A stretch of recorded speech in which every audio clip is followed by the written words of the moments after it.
Okay, shall I start? Yes, please. Thank you so much. Good morning or good evening, depending where in the world you are. It is my pleasure as chair of the Rosenberg International Forum on Water Policy to welcome you to our first webinar in a series of three.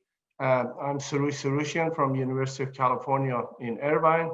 And on behalf of myself and Glenda Humiston, who's the Vice President at the University of California for Ag and Natural Resources, and of course, Dr. Parker, who will introduce himself a little later, welcome you to these events.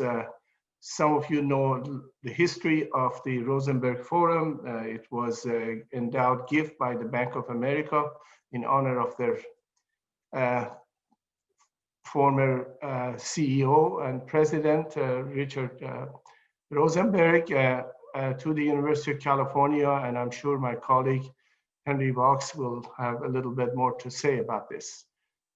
Next.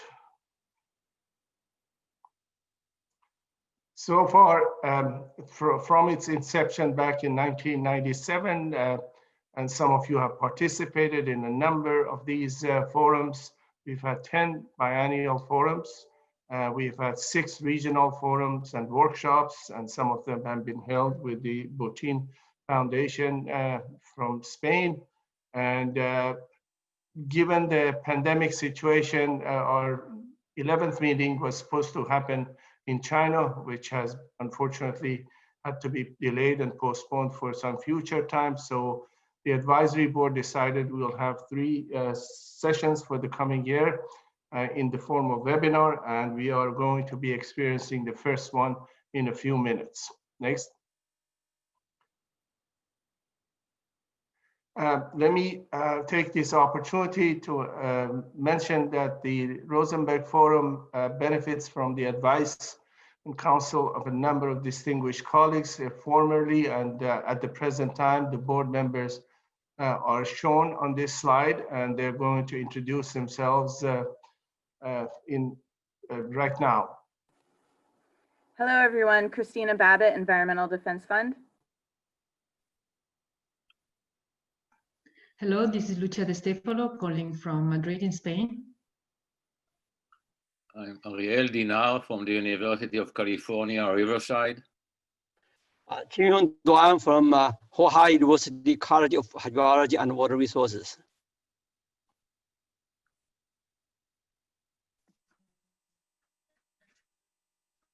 Morning, good afternoon. My name is Alberto Garrido. I'm from the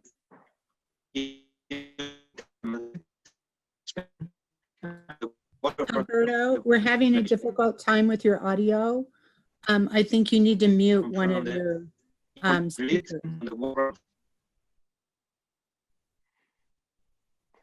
Okay, that was Alberto Garrido from Spain, a long-term member of the advisory board. Let's move on to Andrea. Good morning, I'm Andrea Gerlach, and I'm at the University of Arizona. And I don't see Helen Ingram. She's with UC Irvine. She is probably still trying to connect, as well as Ayman Rabi. He was having some connection issues this morning with the Palestinian Hydrology Group. So hopefully they can join us. And Glenda Humiston is an ex officio member of the board. She was not able to attend today because of emergencies. So we'll move to Doug Parker now.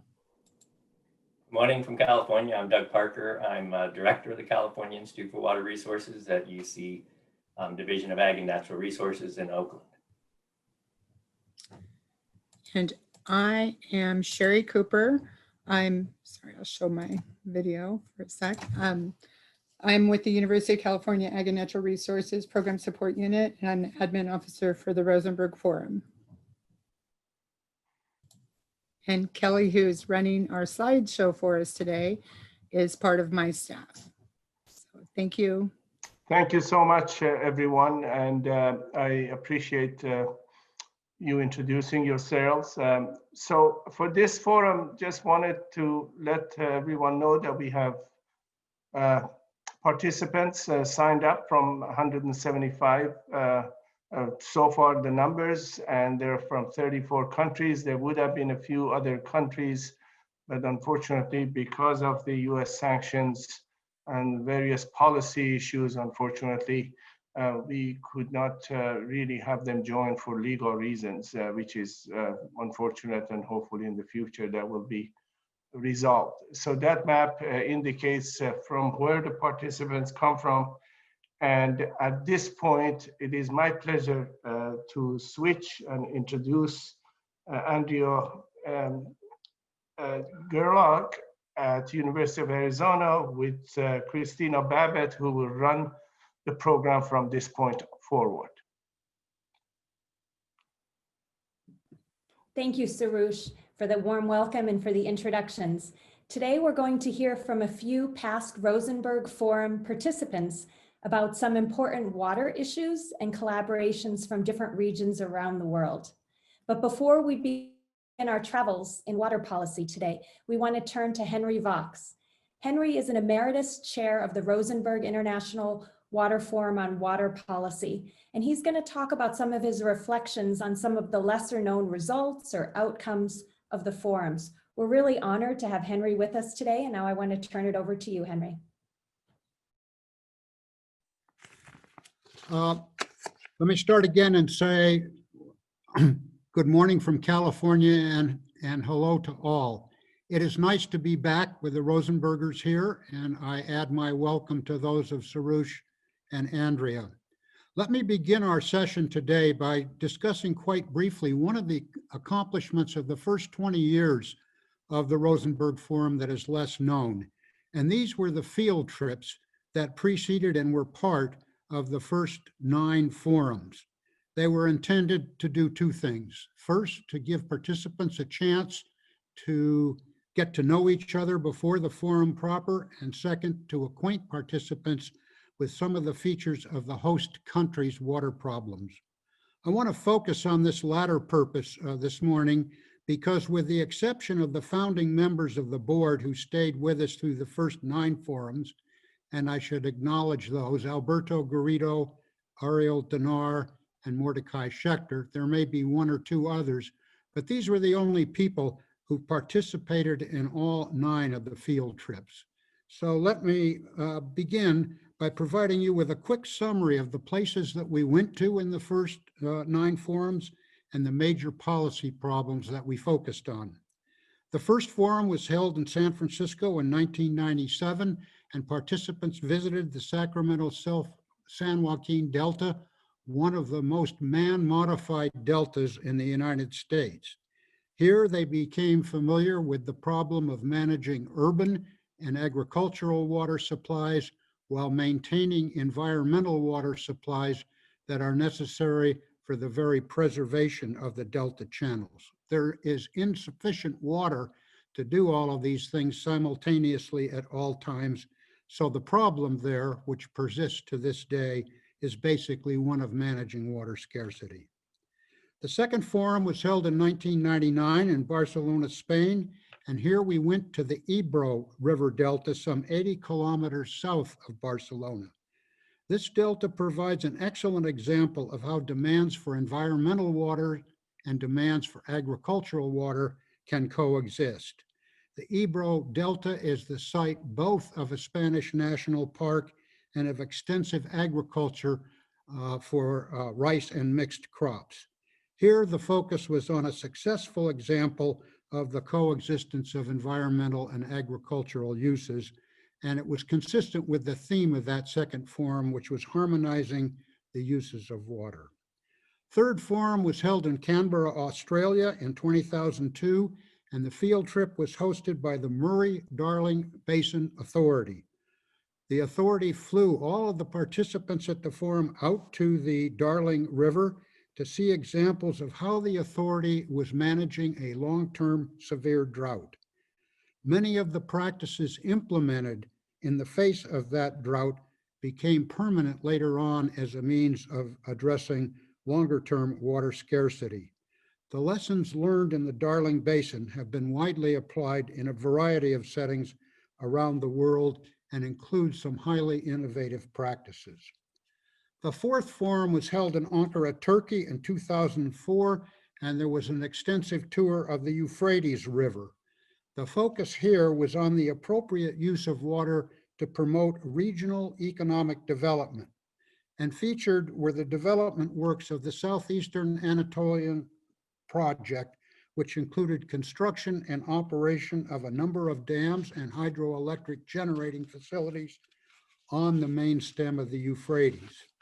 Participants also visited a number of facilities that had been attracted to the region by virtue of the inexpensive power which was used basically to trigger the regional development.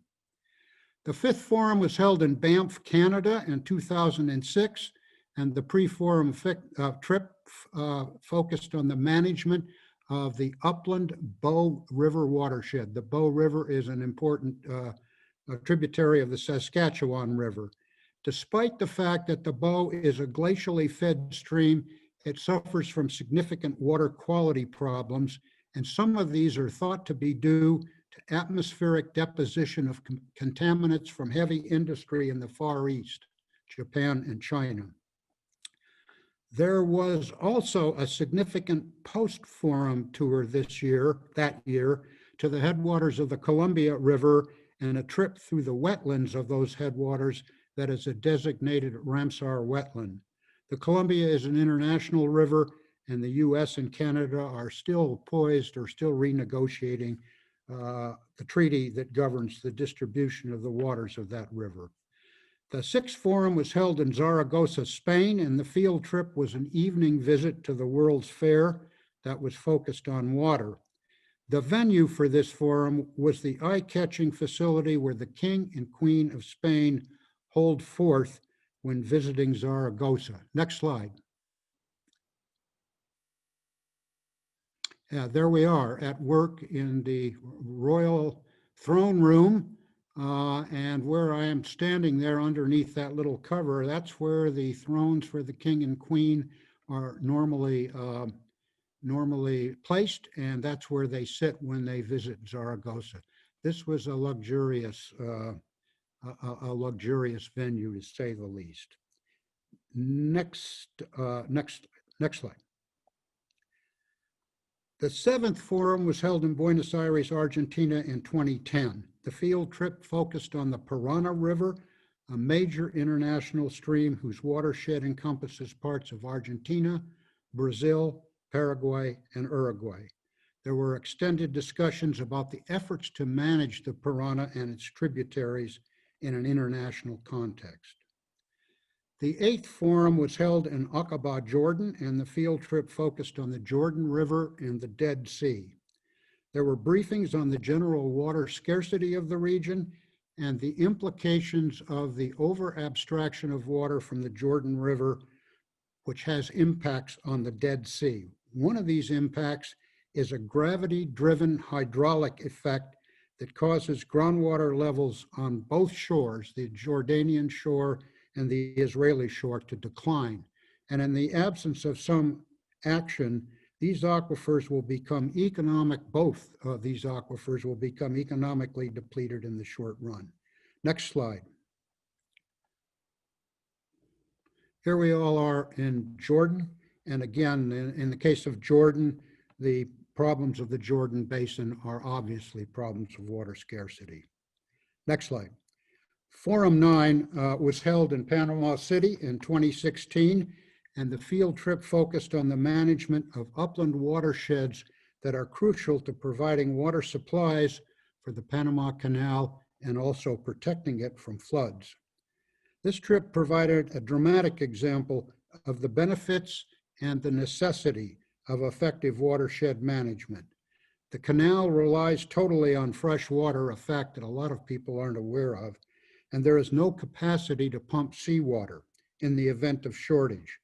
So both the economic and physical viability of the Panama Canal depend importantly on effective watershed management.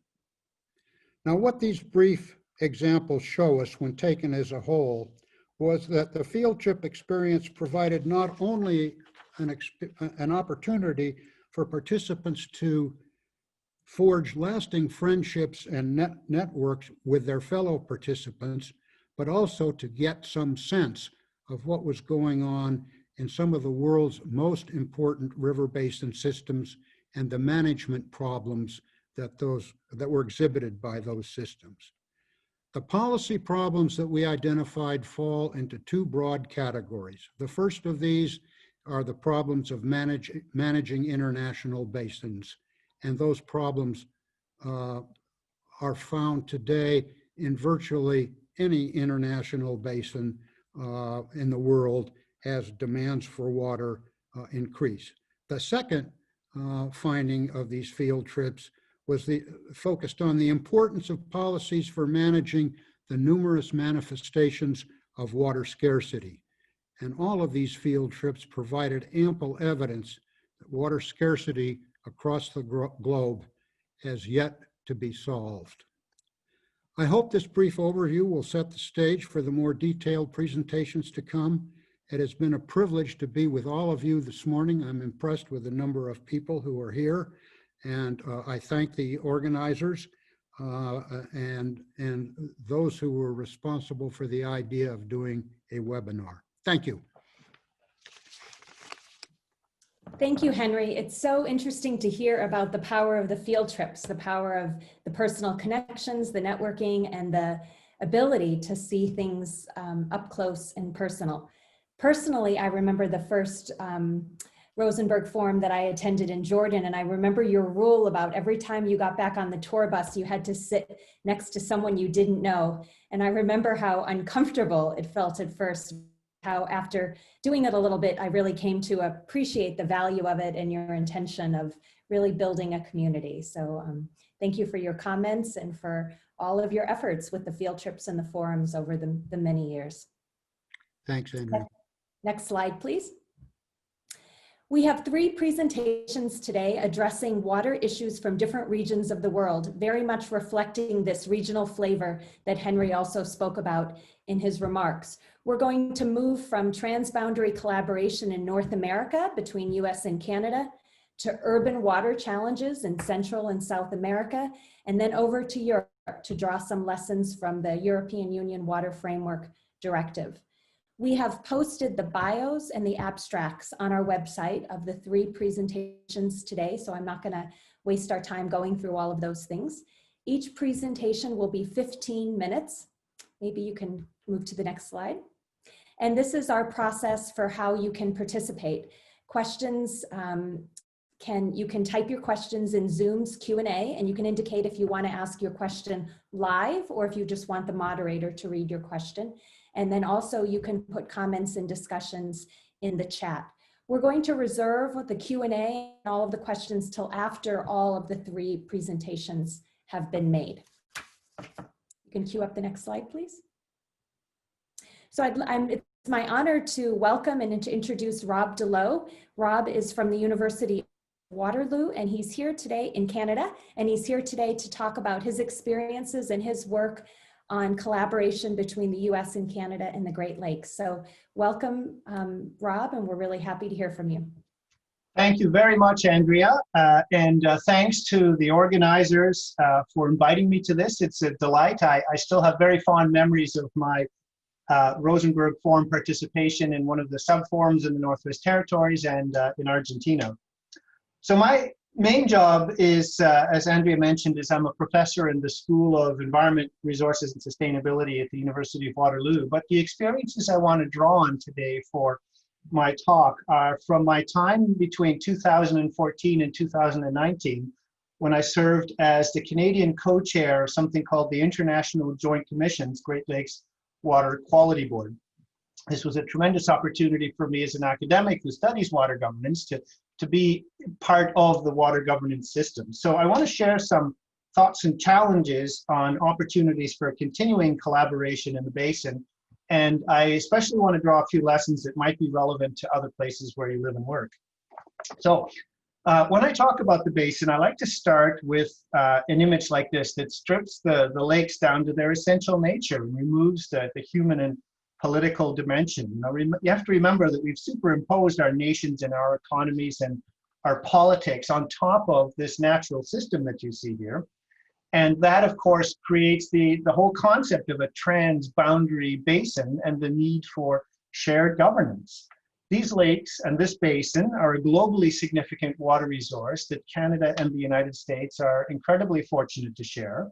It drains a land area of 521,000 square kilometers. And to put that number into context, you could take all of Spain or all of Thailand, and you could dump it in the basin and have room for some little countries to fill in at the edges. It's a really big basin. Over 3,500 plant and animal species can be found in the basin's terrestrial and aquatic ecosystems. The lakes themselves have a surface area of almost 250,000 square kilometers, and they hold roughly 20% of the world's fresh surface water supply. So this is a really, really large basin. May I have the next slide, please, Kelly? Thank you. So now in this image here, we can see the root causes of the transboundary water governance challenges. What we've done as clever human beings that we are is we've created these things called countries and states and provinces, and we've superimposed them on top of the basin, turning all but one of the lakes, Michigan on the bottom left, into a shared lake. And so in addition to which, we've created a population of about 34 million people and climbing here, with about a quarter in Canada and the rest in the United States. And not surprisingly, there's an enormous economy in the basin that is extremely important to both jurisdictions. On top of the two countries, we've also chopped it up into 8 US states and the province of Ontario in the basin proper. But because of the interconnections between the basin and the mighty St. Lawrence River, frequently we include the province of Quebec, the downstream province, and the St. Lawrence River Basin when we're having these conversations. So the other thing to add, which has been glossed over historically, but which is absolutely crucial, is that the lands and waters of the basin are also vital to Indigenous people on both sides of the boundary who have lived in the basin for millennia and who have their own laws and governance systems as well. So in light of all of these considerations, you can see why collaboration, working together, is essential in a shared basin like this.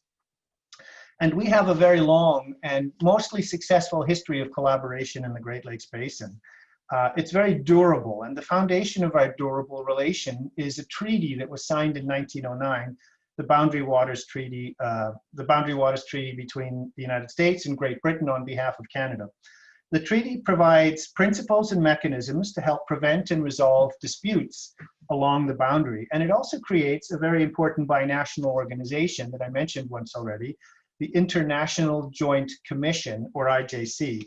And this is a commission that is led by 6 commissioners, 3 Canadian, 3 US, appointed by their governments on the assumption that they will work on consensus, which is really important.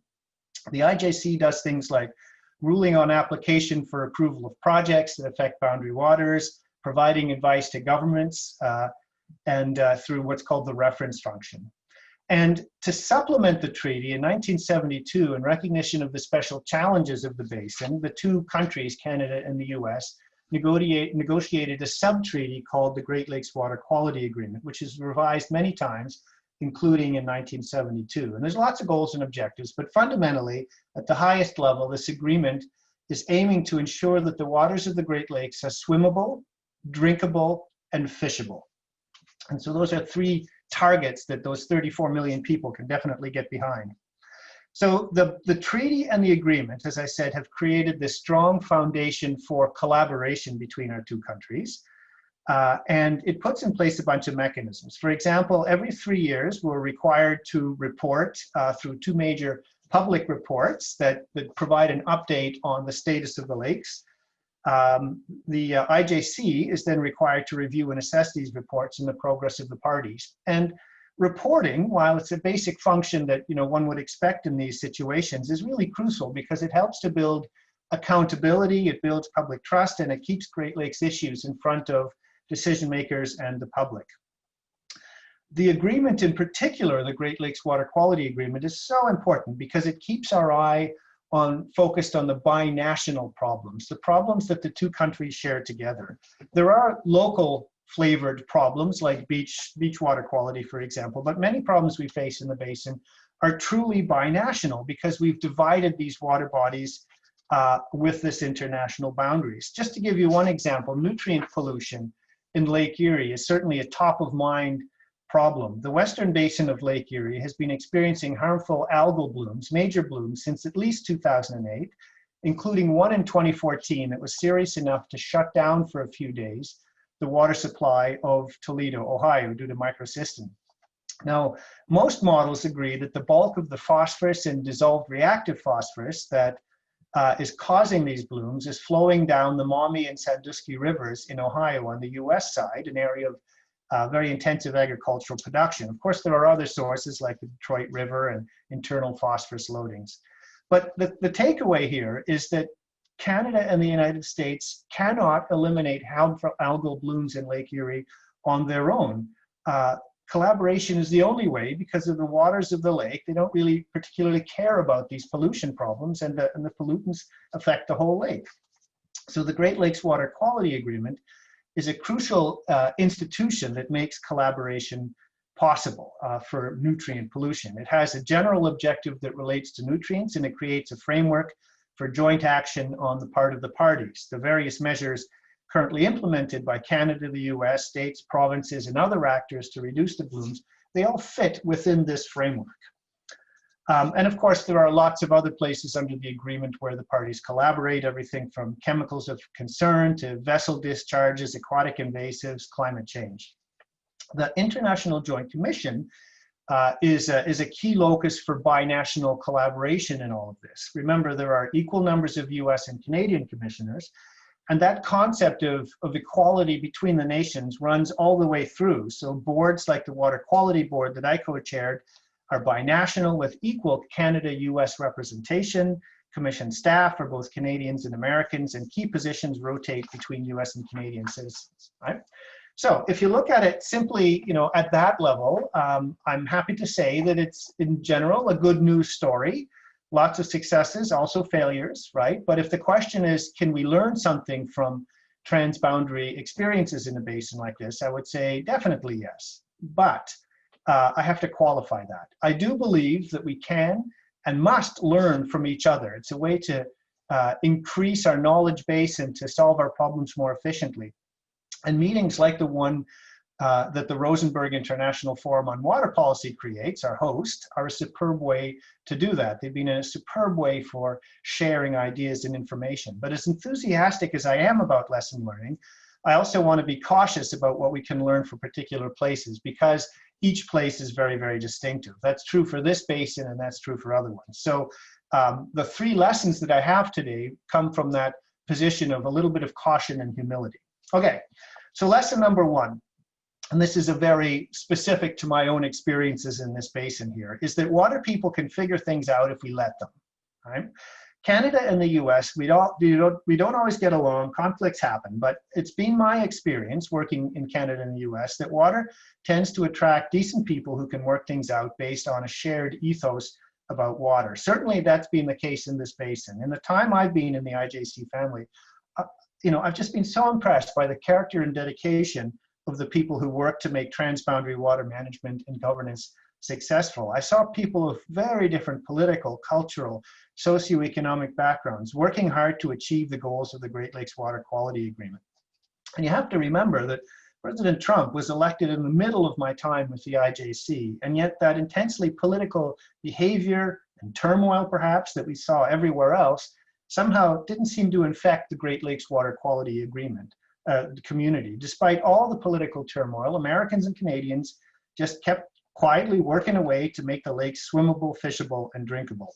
I think that has a lot to do with the character of the people who are attracted to the work. It probably also has something to do with the fact that if you want to become a rich and powerful person, working on water issues in the Great Lakes Basin is not a particularly good pathway.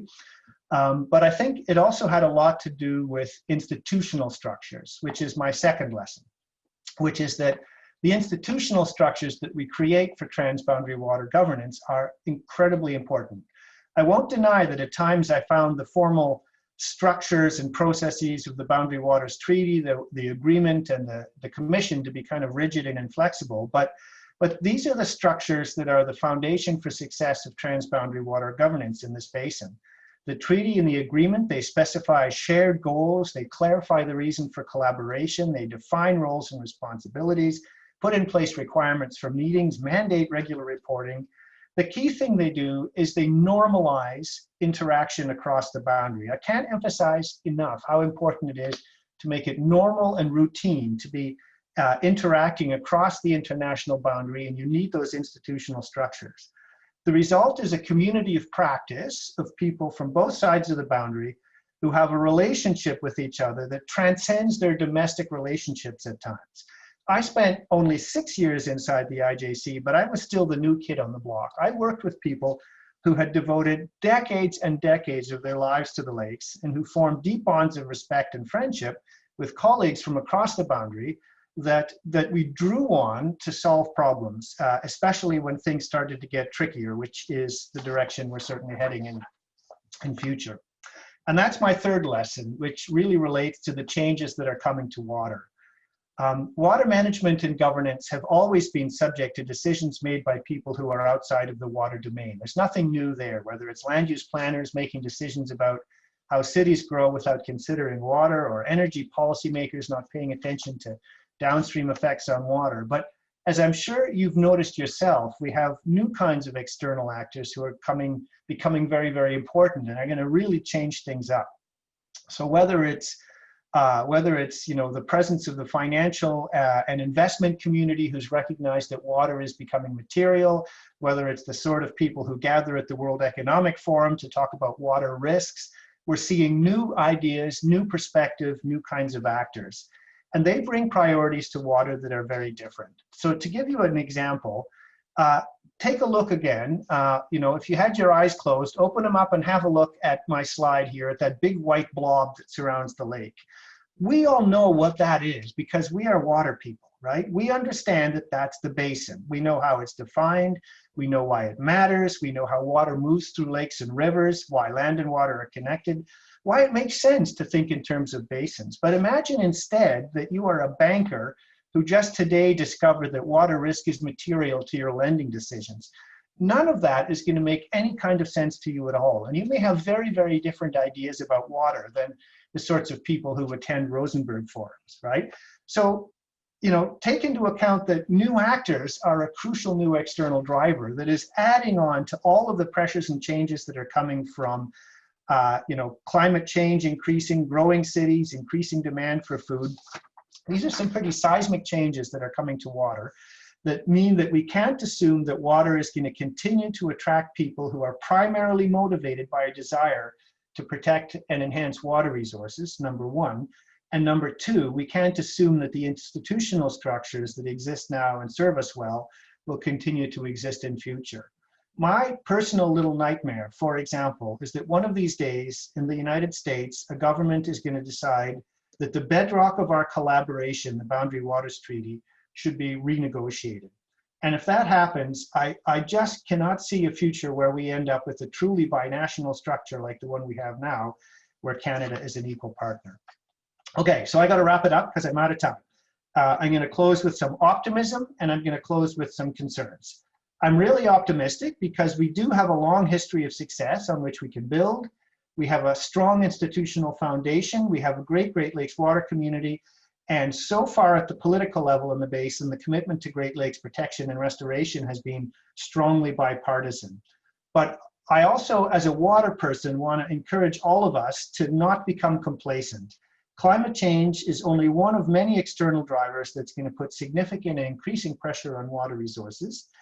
Political turbulence globally seems to be the order of the day, and it's going to increase rather than decrease, and that has implications for water. Water will eventually be dragged into those sorts of vortexes. So from the point of view of shared transboundary water management and collaboration, it's really crucial that we focus on sustaining and maintaining the relationships that we have rather than taking them for granted. Okay, thank you very much. My pleasure to chat with you about these things, and I'm happy to take some questions in the question and answer phase. Thank you so much, Rob. I think we're actually going to hold the Q&A till the end, till after all three speakers go. So I think I want to shift now to our second presentation. But before I do that, I just want to sincerely thank you for sharing your experiences around collaboration between the US and Canada and the Great Lakes, especially the importance of the value of lesson learning here, but also the importance of context when we're thinking about drawing lessons from different shared waters around the world. So thank you so much. So I'd like to shift now to our second presentation, and I'd like to introduce, we can shift the slide, please, Kelly, if you may.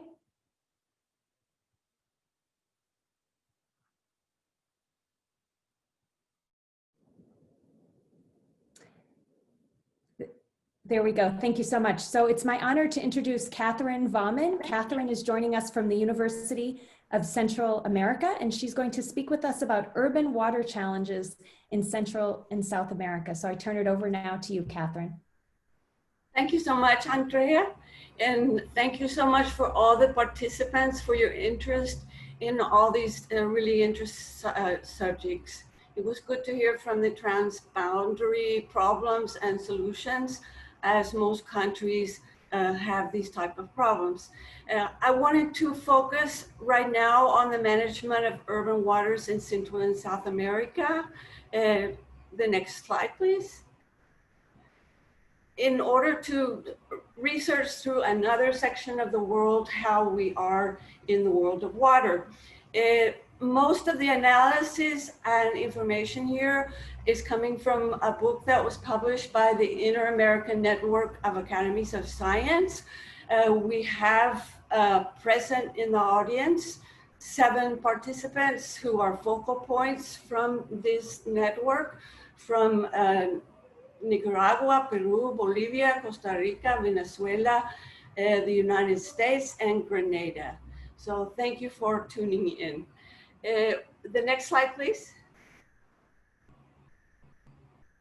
So to get to Latin America is one of the regions which has the fastest growing urban population. As you can see here, it has some urban growth rates even higher than the OECD countries. So please, to the next slide. This is just a short graph to also show you how since 1960, the growth has grown and accelerated in certain decades. And at this moment, or in 2019, Latin America had an urban population of 81%. If you compare this to other parts of the world, you can see that it is very high and almost on the same level as North America. To the next slide, please. So it's very important in considering the urban climate, the importance of urban waters. Obviously, that urbanization always means a more intensive use of water resources. And of course, the hydrological systems play a very important role in urban centers for their development, since it is very important to have enough water for the population and to promote the adequate deposition of waste to have hygienic conditions and health in the cities. The next slide, please. These are just quick slides to show you how the growth has been very accelerated in the last, especially in the last decades, or the last 8 or 9 decades. An example from Buenos Aires, the next slide. And also from Panama, where you can see from the picture that also all these urban centers depend very much on water. Thank you. The next slide. So most of the urban centers have their region very well connected to water. Many cities, as you know, have been founded along rivers or on coastal areas or around lakes. And the problems really began in the 1960s when the cities started to really grow in a more accelerated way. And this was because there was a lot of migration into the cities, and the peripheral zones of these urban areas grew and did not have the adequate services. And it was a failure in reality to integrate water into the design of these to have integral urban solutions. Next slide, please. The next slide. So we have a lot of challenges, and it imposes, the urbanization imposes a lot of special demands on water transport, water quality, maintenance, and the management of excess water now, which is growing risk in urban centers. The next slide. So we need to look for more efficient ways to have urban water management. What are some of the problems caused in cities by the urbanization? We all know in Latin America the problems with solid waste, also the oversaturation of drainage systems, the importance of having management of the watersheds that surround the urban centers, and also the cities which grow and have so much concrete and have impermeable infrastructure, which hinders the recharge into the groundwater. Next slide. Just to let you know, there is a difference between the two regions. In South America, it dominantly has its water sources from surface waters, not all, but in a great majority. And Central America is just the opposite, which uses, most countries have a very strong dependence on groundwater for their potable water. Next slide. This is just, I'm not going to go into detail, but these are the latest data from 2017 from the JMP, the Water Sanitation Group at the WHO and the UNICEF. And as you can see, and the next slide to demonstrate it somewhat better, the drinking water coverage is pretty much well managed. There are problems which I will mention later, but the greatest problem really in the urban centers now is the sanitation. If you can see that the wastewater treatment is somewhat low in Latin America. So the next slide, please. So what I wanted to actually inform you is that although the coverage of the potable water is very good, there are still problems in many countries with the service, the quality of the service, or the continuity of services. Some people have services maybe 2 hours a day, others maybe 10, but it's very different. And there are a lot of problems in the ruptures in the distribution system. Next slide. So as I said before, the problems with the informal growth in peri-urban areas has caused health problems due to the lack of coverage in these areas and the sanitation problems that exist. Next slide. I mentioned before, but this is just a little bit more data about the wastewater treatment. But it's very important to know that even though there is a sanitation coverage, in many countries, still you have a lot of problems due to contamination in receiving water bodies. For example, here is a case of Dominican Republic that has a lot of vertical septic tanks. And also in Central America, where you have in newly urbanized areas, a massive use of septic tanks. And also the problem of the existing waste treatment plants that are not efficient and many times have their effluents going into water bodies. Next slide. So it has been calculated that we still have in Latin America 20% of wastewaters which do not receive any primary treatment. There are a lot of problems with the wastewater treatment. For example, what I mentioned before, the oxidation lagoons, that cause a lot of problems. But I would like to mention on an optimistic tone that there is a lot of consciousness about this, and there have been improvements. For example, here in Managua, a very large treatment plant was installed in 2009 and has helped the problem in the city and also in the Managua Lake, which is right next to the city. Next slide, please. So obviously, if we have problems with the coverage in these peri-urban areas and sanitation, there is also that also affects health.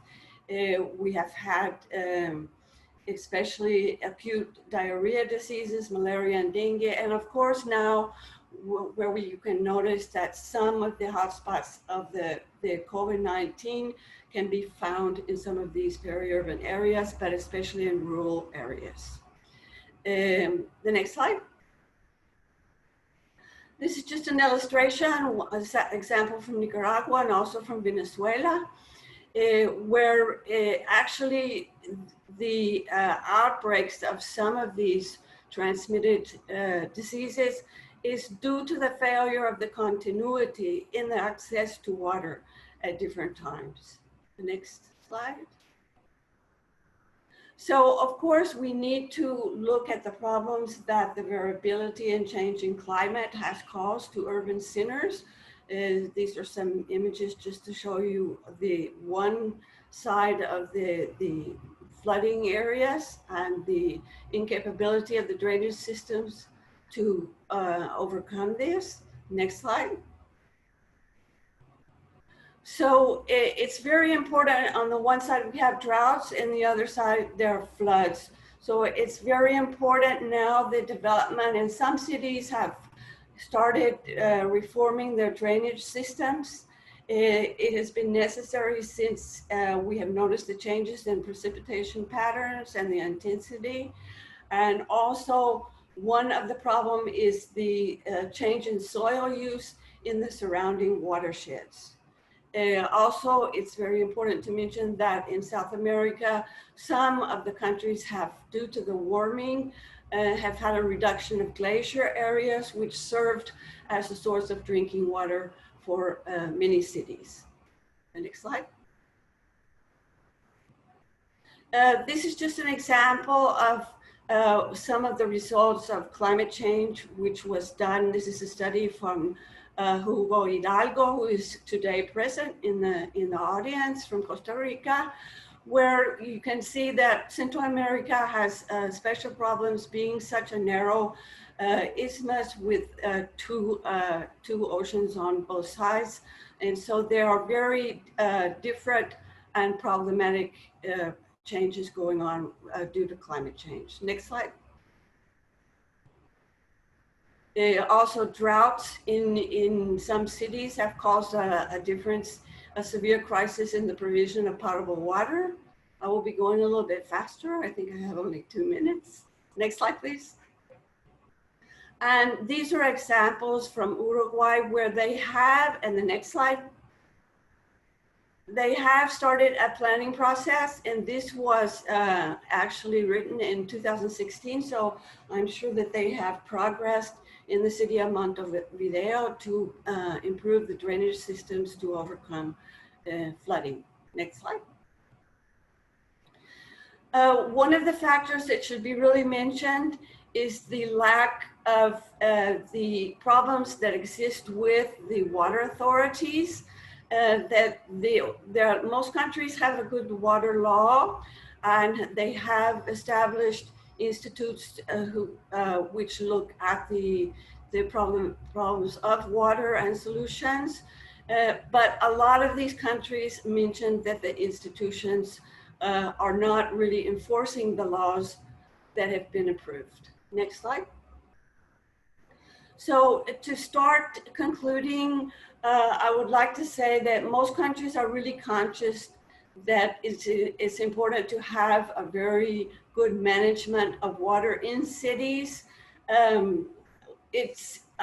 We take sort of the example in the book. There was a very good chapter on the case study of Toronto, where the water authorities are all united into one authority to be able to manage in all aspects. So it's also very important to mention that all countries in the 19 chapters in the 19 countries that participated in this book had mentioned that it's very important to have management of the surrounding watershed. Next slide. And I will only mention, I'm now finalizing some of our principal conclusions and recommendations. So it is obviously very important to assure a better political recognition and acknowledgement of all the problems and all the cycle of waters in urban areas. It is very important to improve the capacities for planning and design in urban planning and in urban planning. Excuse me.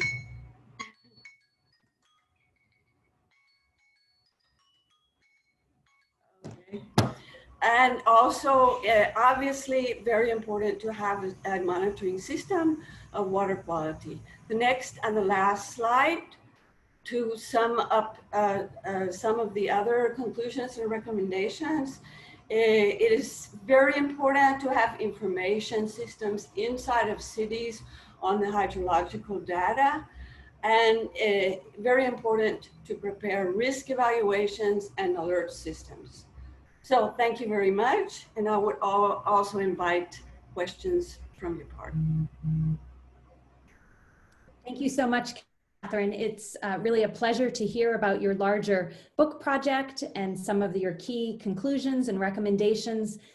You really outlined the scope and extent of urban water challenges in Latin America, everything from water services to sanitation to even new impacts because of COVID-19. So thank you so much. Just as a point of clarification, we would invite all of the participants to post any questions they have from Rob's talk or even from Catherine's talk now in the Q&A while they're fresh on your mind. And of course, as Lucia and Alberto do their presentations, please post your questions as well. And then my colleagues will moderate these questions and we'll go through them in our Q&A session that'll follow this third presentation. So please, while it's fresh, do post your questions in Q&A. Well, finally, our third and final presentation for today, I'd like to welcome my colleagues Alberto Garrido and Lucia Di Stefano. They're two advisory committee members for the Rosenberg Water Forum, and they're from their two universities in Spain and also the Botín Foundation. And they're here to talk about some of the lessons from some of their work, drawing from 2 decades now of experience with the Water Framework Directive in the European Union. So I turn it over to you. Okay, thank you, Andrea, for the introductions, and good morning and good afternoon to all the participants. So we're going to talk about the Water Framework Directive that was approved and entered into force in year 2000. And when it was approved, it was quite innovative piece of legislation that has been studied and considered and inspired other legislations. And so we thought it's a good moment now after 20 years to make kind of an assessment of what has changed in the field thanks to this legislation. So I'm going to provide some key elements about this directive, while Alberto is going to talk more about the implementation process and its results. Next slide, please. So before moving on, just want to pause a moment and give credits to our team with Antonio Bolinches, Gabriel Metzger, and Carlota Valerio, who are working together with us on analyzing this implementation in Spain and in other countries in Europe. Next slide. So, well, we are moving another completely different region of the world. We are talking about 27 member states with about 500 million inhabitants and 4 million square meters of land. And in here, in the European Union, there are different types of legislation, and a directive is a specific kind of legislative act that sets a goal or several goals for member states to achieve, while it leaves some freedom or some flexibility for them to decide how to reach those goals. Next slide. So if we look at the European Union water policy and its evolution over time, we can see like about 3 waves of directives related to water. In the 70s and 80s, we had several directives related to regulating specific uses of water, like a drinking water directive or the bathing water directive. But soon legislators realized that those uses, those specific uses, were threatened by degradation of water, and so decided to focus their attention on the sources of contamination and issued several directives related to specific pollution points. For example, we have a directive about urban wastewaters, or a directive that tries to deal with pollution from nitrates pollution from agricultural activity. It's only at the beginning of this century that we move to a more integrated view of water management, because legislators realized that it's not enough to have to look at sectorial problems, but it's necessary to be to have a more integrated approach and look at water resources in a broader context, and trying to deal with all the issues and the drivers that affect their quality. So here we have the approval of the Water Framework Directive in the year 2000, which, next slide, please, have very specific goals. And there are several goals, but the main one is that all the countries have to achieve and maintain the good status of all their waters by 2027 at the latest. In the next slides, I'm going to talk about what good status means, what all the waters means, and what is this deadline of 2027. But before moving in, I would like to stress the fact that this directive has been often presented as a green directive or an environmentalist directive, while in fact, it is a very pragmatic directive. The idea behind the approval of this directive is that in order to, it's much better, much more effective to prevent degradation than to work on recovering a source of water once it has been degraded by use. And so the achievement of this goal will help to have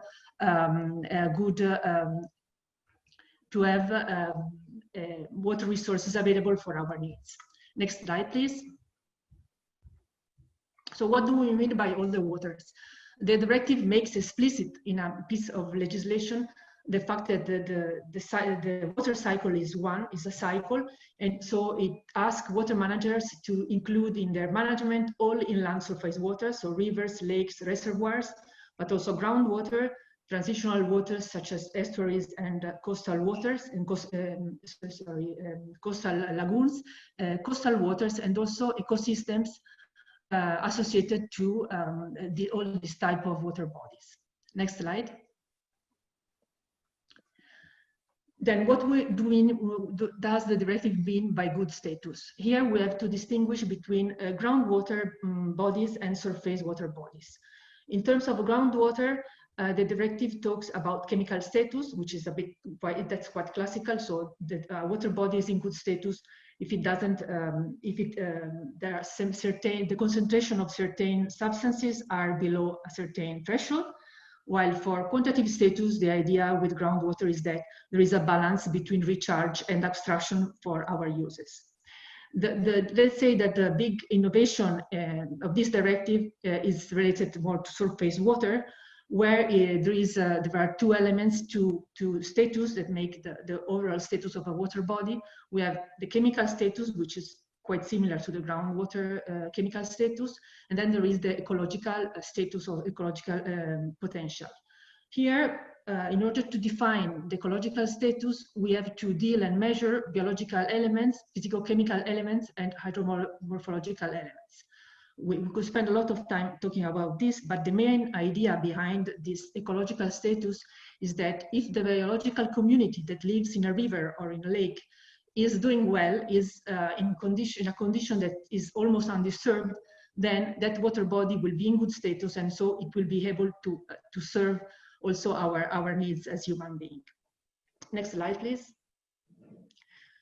Here, I'm not going into the detail, but the idea is that we have to achieve these goals by 2027 at the latest, and we have to do it through several cycles of water planning. We have 6-year water cycles. The first one started in 2009.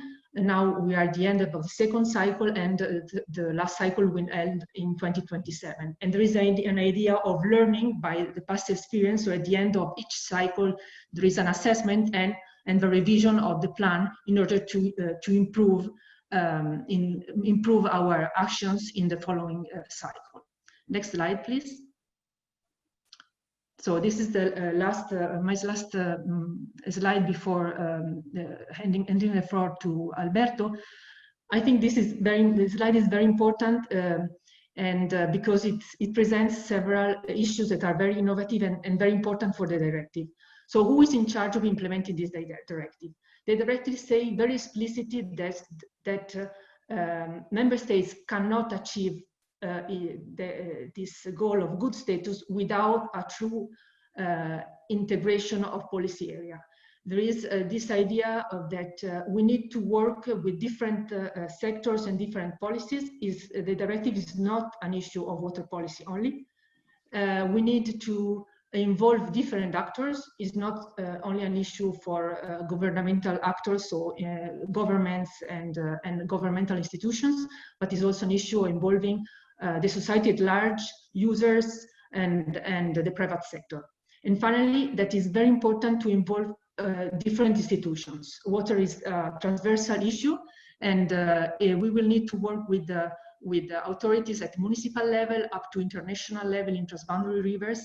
And there is really that need of collaboration that was mentioned by Rob in order to achieve the goals of the directive. And as Alberto will say, really, this directive say this in written, and we are seeing after 20 years that unless we really manage to do this, it will be really unlikely that we will achieve the objectives of the directive. So Alberto, please. Thank you. Can you hear me correctly? Hope so. Next slide, please.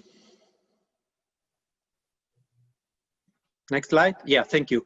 Well, let's move on to discuss and summarize what are the main impacts and achievements of the directive.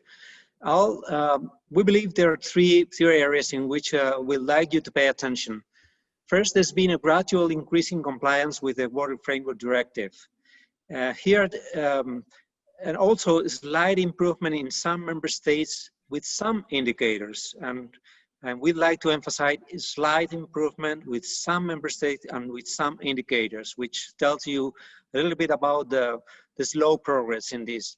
But certainly there was a much better knowledge of the European Union waters, and we will try to emphasize that throughout our presentation. Next, please. Okay, this table provides you with percentage of European Union water bodies that are in different status. We're reporting here the European Commission report of 2018, focusing on the four main indicators, 2 for surface waters and 2 from wild water. Those that are green represent improvement between the first and the second planning periods. The first cycle began in 2009, finished in 2009, and the second one finished in 2015. So you can see here that in terms of groundwater, the improvements are much more significant than with surface waters. And in fact, here, in terms of the percentage of surface water bodies that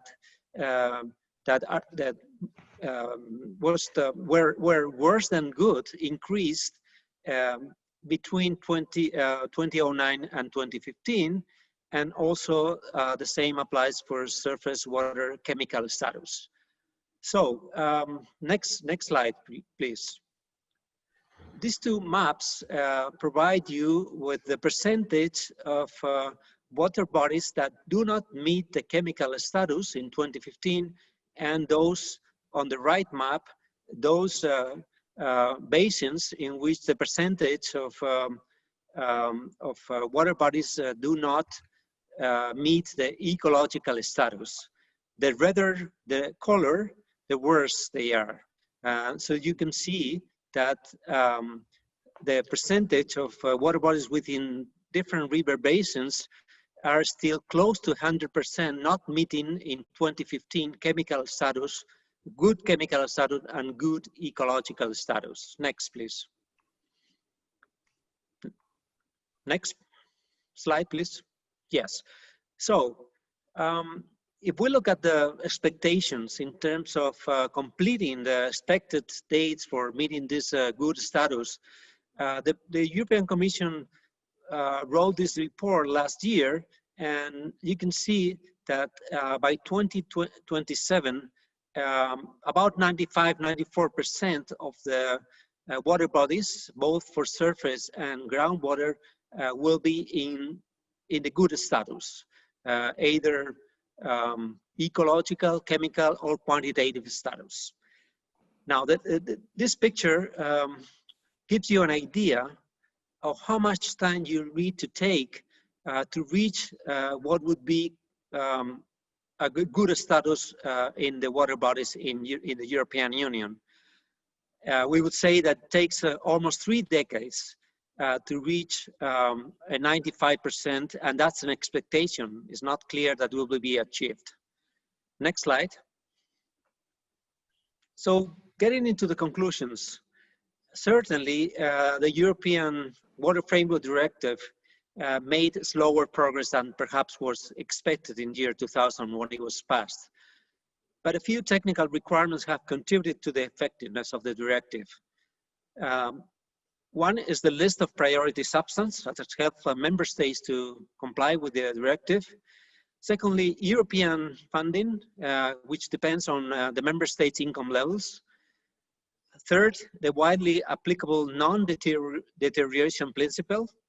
And fourth, and as we emphasized earlier, the directive's monitoring requirements, which certainly has been one of the strengths. Next, please. But some factors have hindered the effectiveness of the directive. First, good status depends on restoration measures. That means hydromorphological changes and chemical pollution. So it is not sufficient to mitigate effects of contamination or some other effects. You need to restore to reach a good status in most of the water basins and in most of the water bodies. In addition, achieving goals critically depends also on the implementation of other European legislation. That means, for example, agricultural legislation or some other pieces of legislations.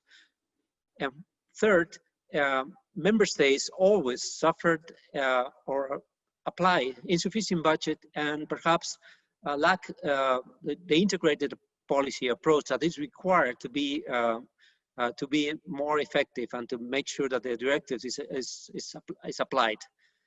Next, please.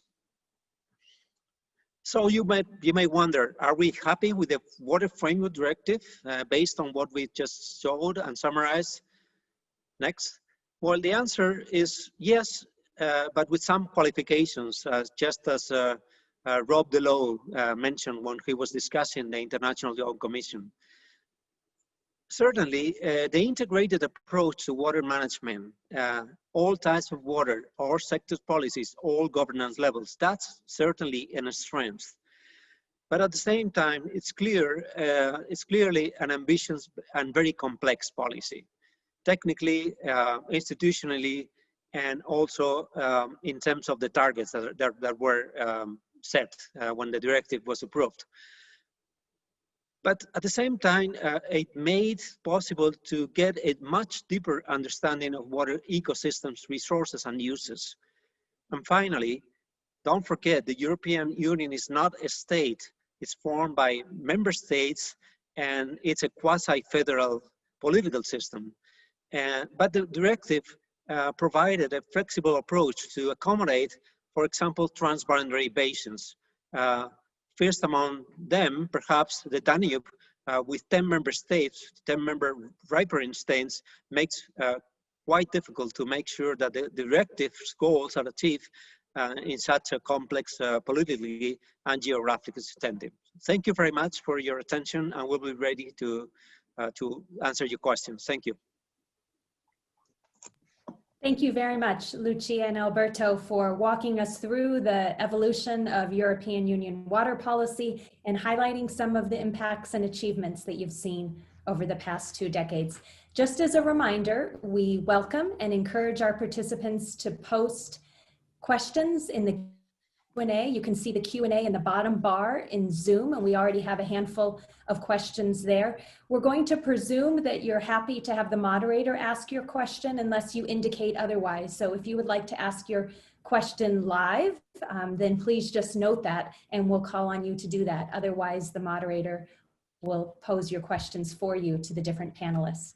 So I'd like to turn it over now to my colleagues, Christina Babbitt and Doug Parker, who are going to moderate this part of our session, the Q&A, but also kind of move us into a dialogue session. So please take it over now. Perfect. Thank you so much. We have lots of wonderful questions coming in, and a big thank you to all the panelists for your amazing presentations today. So the first question comes to us from Sonia Ziaha, and the question was for Rob, but I'm also going to ask Lucia to weigh in because you also touched upon this in your presentation. But the question is, I appreciate the distinction between the formal and informal institutions and networks that govern the Great Lakes. But regarding these new actors, you mentioned, are there formal mechanisms to integrate them into existing knowledge networks? From your perspective, would deeper integration be desirable? And then there's also a second part of the question in terms of, you know, she's also curious if you think institutions are sufficient to incorporate considerations of climate migration, you know, some of these bigger cross-cutting issues. Yeah, so can you hear me? Yes, loud and clear. Good. All right, so Sonia, thank you. 2 great questions. On the first one, I strongly believe that we need to integrate these novel actors better because, to be blunt, they are where most of the money and power is. It's not among the people who engage with water. And my personal belief here is that globally, when we think about our water challenges, the failure of the water community to make progress on a lot of these things is linked in some respects to the fact that we don't have control over the levers of power that are external to water. So the answer is yes, I think we need to bring people in. The problem is formal and informal structures like the ones in the case of the IJC were defined in a very water-centric way, defined for water with water assumptions, right? So it's a kind of a yes and no answer. IJC meetings and events tend to all be open, so in a passive sense, it's possible for anyone to participate. Similarly, the parties, Canada and the US, the public forums they mount are open. You know, our water quality board meetings were all open. You know, our sort of the board meetings themselves were all open. We always had an empty chair for the public. Nobody came, not surprisingly. Who wants to go to a meeting like that? But what we did have was big public events every year, for example, and these were open. But the challenge with these sorts of things is they tend to attract the usual suspects, people who already are concerned. So this is a real challenge. The Water Quality Board does present some options for tighter integration. For example, under the agreement, 2 members of the board, one from each country, represent the business community. And traditionally, those have been people who are from water using industries, but there's absolutely no reason it couldn't be somebody from finance or investment, for example, if we could find somebody who had connected the dot and recognized that water was material and significant. On the climate migration point, again, I would say basically no. You got to remember that the institutional structure was set up in 1909, right? The fundamentals of the treaty, but also sort of, right? Because we have a safety valve. The Water Quality Board that I co-chaired, it was described as an advisory board, but basically the Water Quality Board and its sister board, the Science Advisory Board, which is a whole different group of people, has an explicit mandate to think about exactly this kind of issue. So for example, when I co-chaired the Water Quality Board, every year we undertook 2, 3, or 4 pretty well-funded, large-scale studies that were very forward-looking, focusing on topics, for example, like climate change. And just when I left the board was in the process of launching a new project that was focusing on external drivers that affect water management and governance in the basin. So that's a mechanism, that's a formal mechanism that does provide a pathway for integrating new issues like climate migration. Thank you so much. Lucia, do you have anything to add? Yeah, so I would like to mention 2 issues. One relates to the contribution from the public. The directive in the year 2000 was quite, again, innovative because really stressed that public participation had to be fostered and encouraged.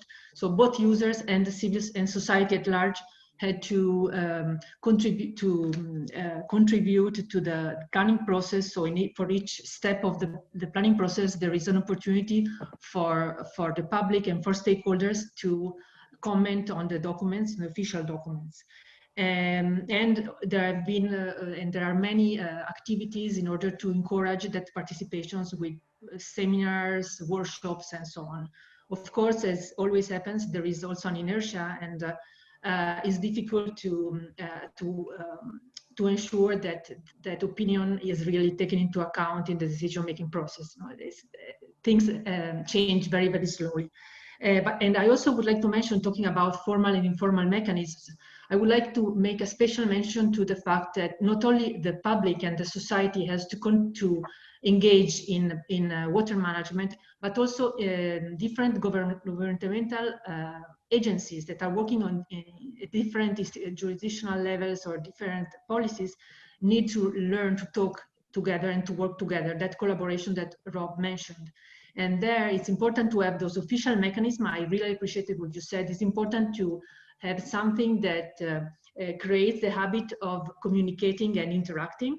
And also, we studied how different agencies communicate and interact. And we saw there is also a huge need of informal mechanisms that allow to build trust, so that the staff, technical staff, can talk and can discuss and really learn from the work they do in their agencies, and so that eventually when a decision has to be made, they already know very well each other, and the decision will be much easier to reach if there is that connection also at a personal level. Perfect. Thank you so much for those responses. I'm going to turn it over to Doug to ask the next question. Sure. Thanks everybody. It's been really interesting so far. Catherine, we have a question for you. Yes, thank you. It comes from Dora Carrion Freire, and she asks, why do you think water agencies in Latin America do not invest in water treatment and reuse and spend huge quantities of money in pipes to bring water from other basins or pumping deeper and deeper? Thank you so much, Dora. This is a very important question. I really think that the tendency in maybe the last 10 years is changing.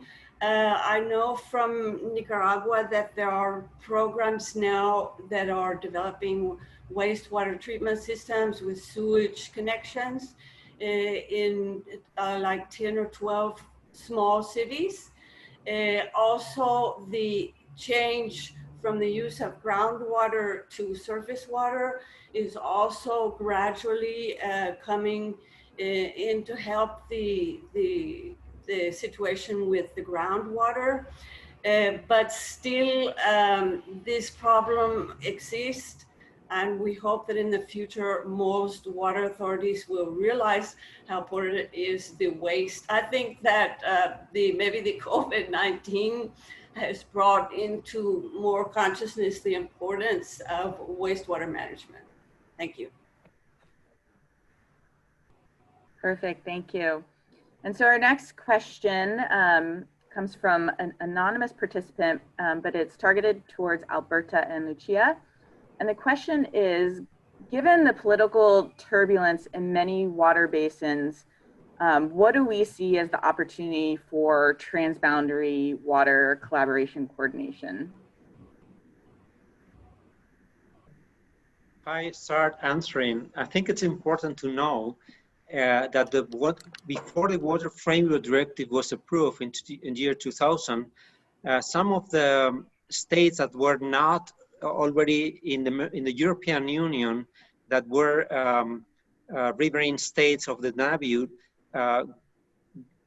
engaged in a very, very serious conflict related to one of the infrastructure that one of the member states one of these countries was building in one of the tributaries to the Danube. The European Union then funded the Danube Commission. In fact, I should say that the chair of the Danube Commission attended two Rosenberg Forum. I think it was his first one was in Ankara, and then he participated in another one. And then the Water Framework Directive was approved. And the story is that certainly the Water Framework Directive provided for a governance structure of transboundary waters that would make it easier for member states, member states to collaborate on the goals for that. And another story that we can tell is the Iberian river basins shared between Spain and Portugal.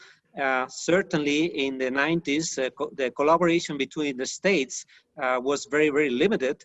And after the Water Framework Directive was passed, then the two countries approved a convention, Albufeira Convention, and then the collaboration has been much, much more intense between the member states. Perhaps Lucia can also add something. Thank you. I think since there are more questions about transboundary, I'm fine with what you said. Thank you.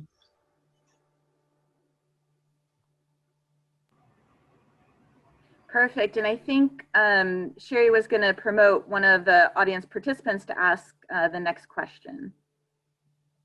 Yeah, so our next question is from Monif, and then we're going to try to promote him to be able to ask it himself.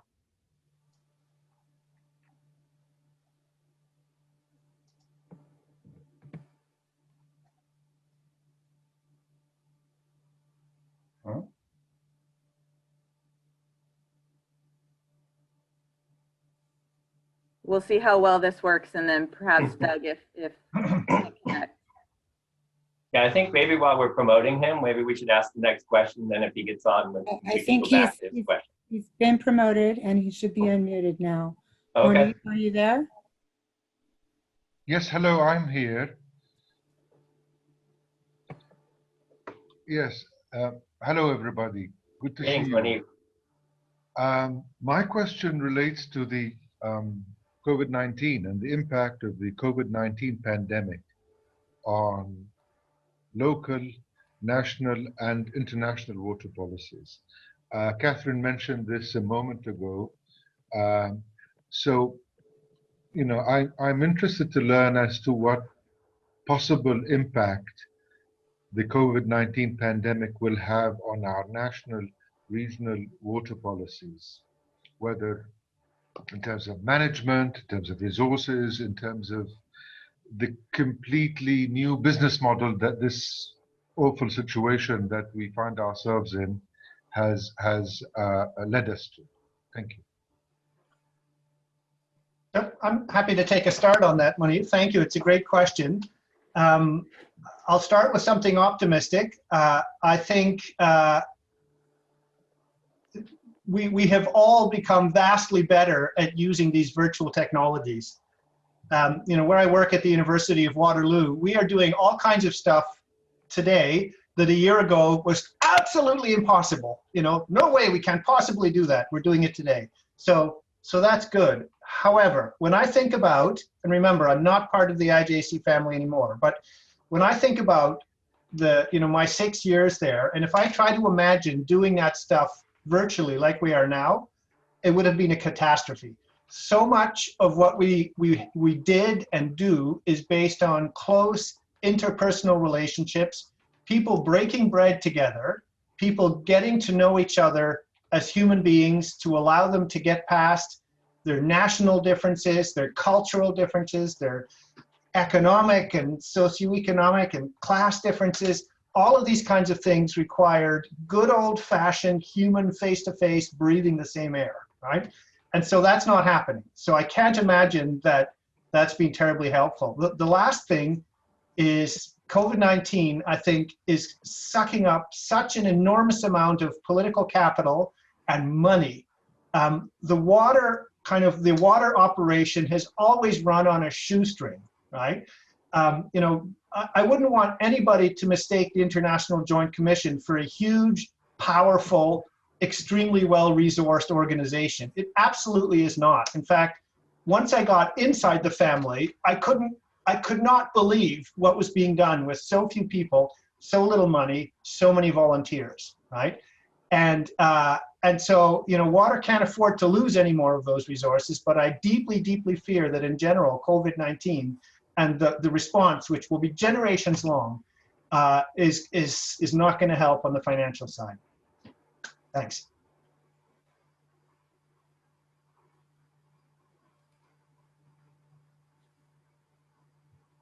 Christina, if you want, I can add something from a European perspective.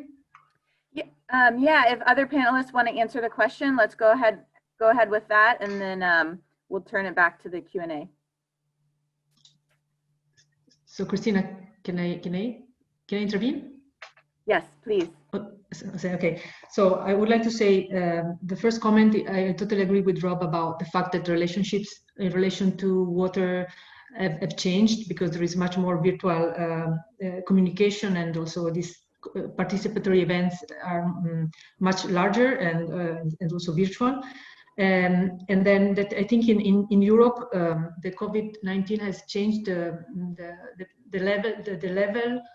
ranking of priorities in the public agenda, and water has gone much lower now than it was 1 year ago, and that can be a problem for the implementation of the directive. But at the same time, at least in countries that have been heavily affected by COVID-19 from an economic point of view, we expect to receive a recovery fund, COVID recovery fund, and there is a commitment to invest a good part of that money into what they call the Green Deal, into actions and investments that will help sustainable development and hopefully the implementation of, for example, of the Water Framework Directive. And then the last comment I wanted to say is that I know that in the Mediterranean area, not belonging to the European Union, COVID-19 has meant showing the importance of having good access to water and sanitation. So that how important that is in order to guarantee the health of the population. So I'm aware that the European Union is willing to invest a lot of money and support really countries outside the European Union in the Mediterranean region in investing that Green Deal money in the water sector. Perfect, thank you. Catherine, do you have any thoughts as well? Yes, I wanted to add that especially in the developing countries, it has been, I think, really seen how important it is to improve conditions in rural areas, because this is where most of the poverty-stricken communities are, and they sometimes don't even have access to water. We have worked here in very small communities where water is still, the women go and get it with a bucket, and from water resources that actually are not very reliable. So it's so important to concentrate on urban things. Like my mind now is fixed on that, but still we have a very, it's a very important priority to look more at rural areas. Thank you. Thank you, Catherine. I did have one request. So we wanted to ask, we are recording this meeting and we're going to save everything so we can review it as the Rosenberg panel. So we wanted to ask people to go ahead and post while we're talking here in the chat. What are the top 2 water challenges that are keeping you up at night? And and I'm not the panel, but while the rest of you are asking that, are responding to that question in the chat, if you'd like, I do have a question for the full panel. You've all been Rosenberg participants in the past, and thinking back since your first involvement in the Rosenberg Forum, what major shift in water policy have you seen that it has a positive impact in your region?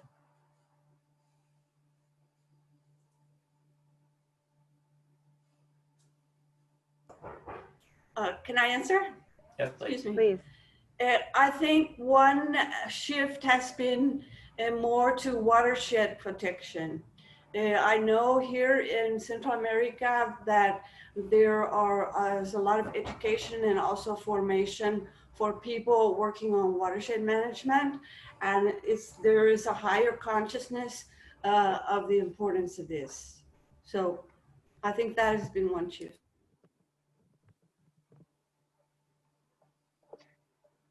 So I got into water in the late 80s and early 90s in Canada, which at the time seemed like a very poor choice because water was pretty much dying as a subject of policy, action, or concern.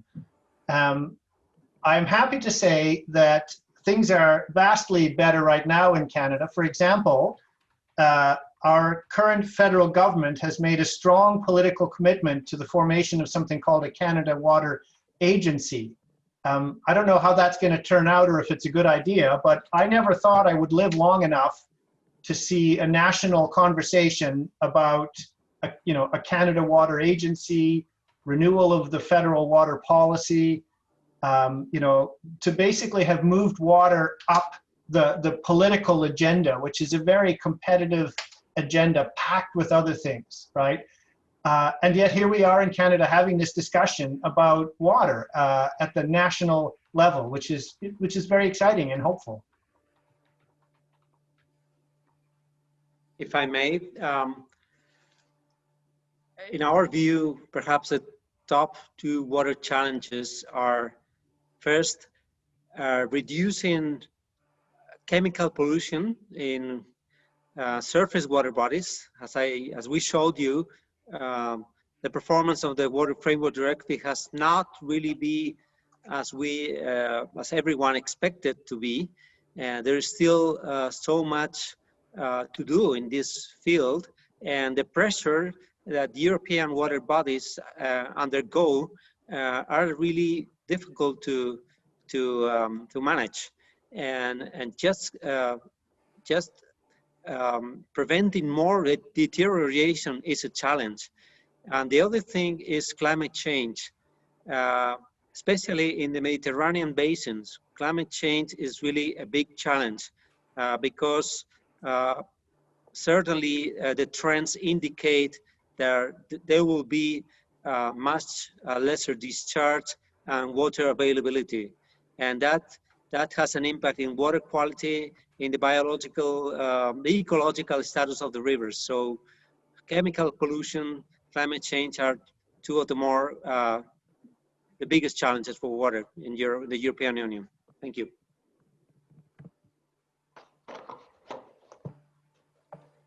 Thank you. Thank you all for a really great session and for good questions and answers. I'm going to turn it back over to Sharush. Thank you so much, Doug. I appreciate it. Thank you, Andrea and Christina, for moderating our first of the webinars. And I really appreciate contributions made by Henry, Rob, and Catherine, and Lucia, and Alberto. Sorry we couldn't answer all the questions as we try to stick to the time so that you don't get discouraged that these meetings run beyond the limited time given so that you can participate next time. We have 2 more of these webinars planned for the coming year. The next one will be December 2nd, and it will be on the topic of use of Earth observations, artificial intelligence, and data science in water management, followed by the last for this academic year. I usually work in an academic year, since it would be the flashpoints in water conflicts, the case of the Nile River, and that would be 4th of February in 2021, and hopefully by then We have all the good news in the world that we'd like to hear about the COVID, and normal life will prevail again. With that, Sherry and Kelly, thank you so much for your management of efficient system. And to all the participants, thank you so much for being part of our Rosenberg Forum. And on behalf of all members of the advisory board, I thank you and wish you the best.